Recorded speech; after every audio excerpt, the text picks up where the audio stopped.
Bonjour à tous, nous allons vous expliquer ce qu'est un nombre complexe, ses différentes formes et comment les utiliser.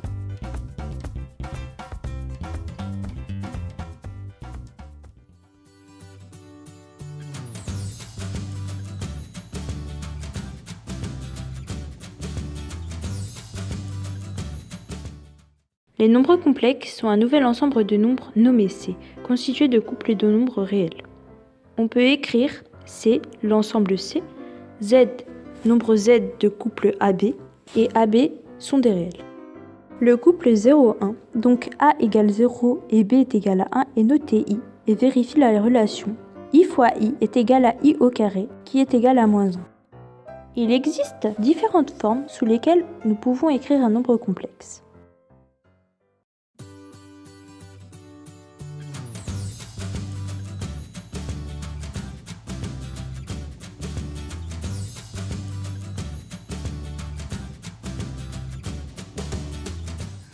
On peut écrire un nombre complexe Z sous sa forme algébrique telle que Z est égal à A plus IB, avec A et B deux réels et I tel que I au carré est égal à moins 1.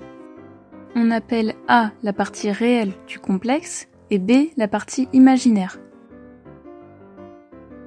Avec la forme algébrique, l'ensemble C se plie aux mêmes règles de calcul que celles de l'ensemble R, c'est-à-dire que l'addition, la soustraction, la multiplication et la division des nombres complexes s'effectuent de la même manière qu'avec les nombres réels.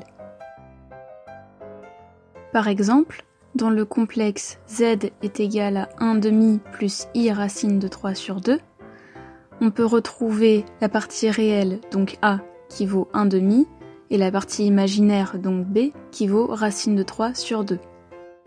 Notons que deux complexes sont égaux si et seulement si leurs parties imaginaires et réelles sont égales.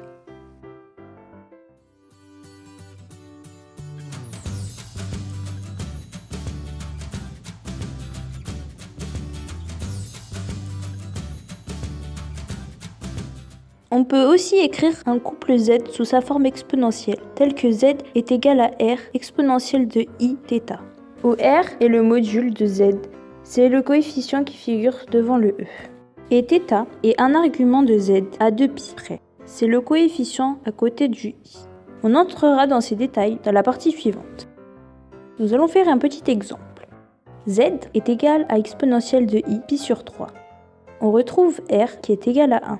Puisque cela revient à faire Z égale à 1 fois exponentielle I pi sur 3 et θ est égal à pi sur 3 à 2π près, où on peut aussi noter plus 2 kπ.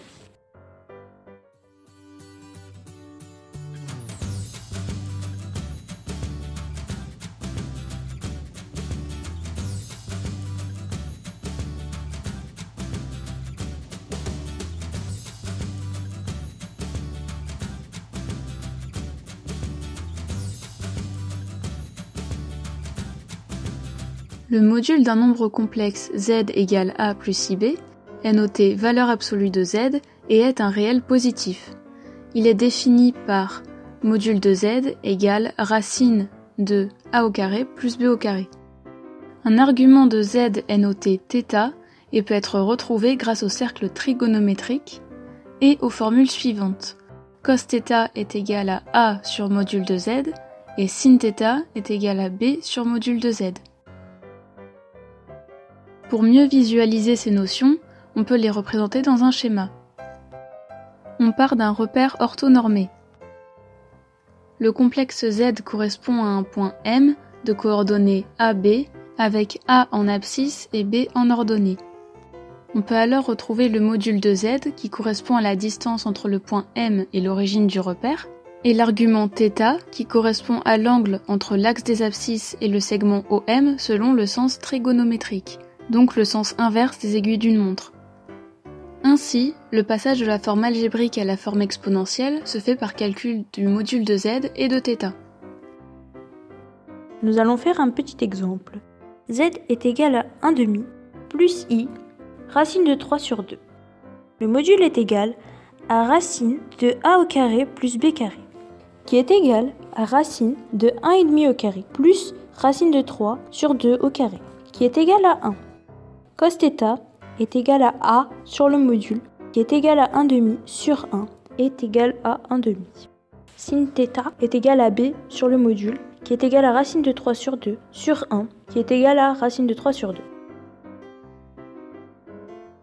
D'après le cercle trigonométrique, on en déduit que θ est égal à pi sur 3 plus 2kπ.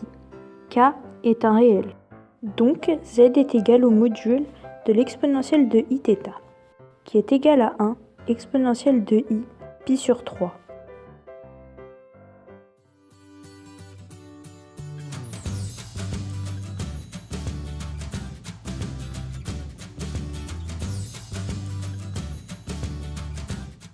Afin de passer de la forme exponentielle à la forme algébrique, l'utilisation d'une troisième forme est nécessaire en appliquant la propriété des exponentielles, soit e de iθ égale cos de θ plus i sin de θ.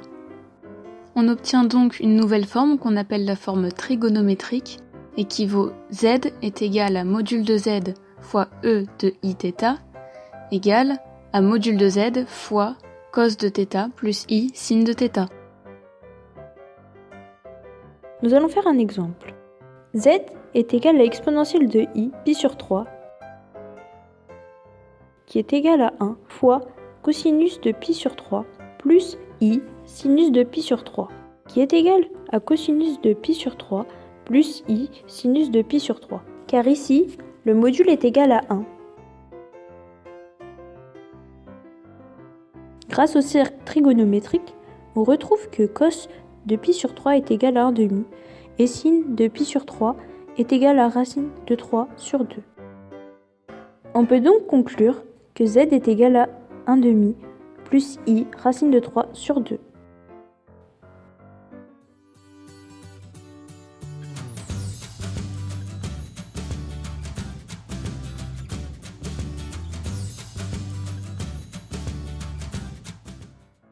Les nombres complexes peuvent s'écrire sous différentes formes selon l'utilité dont on en a besoin.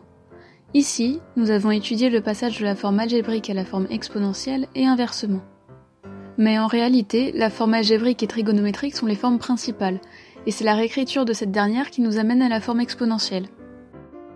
L'existence de ces différentes formes nous permet de simplifier des calculs de nombres complexes. Par exemple, pour des produits ou des quotients, nous choisirons la forme exponentielle qui suit les règles de calcul de la fonction exponentielle traditionnelle. Mais pour des sommes ou des différences, nous préférerons la forme algébrique qui nous permet de repérer rapidement les parties réelles et imaginaires de notre nombre complexe. On peut noter que l'une comme l'autre permet de modéliser un phénomène, et de ce fait, elles sont beaucoup utilisées en physique et en chimie. Le choix de la forme se fera donc en fonction du phénomène étudié.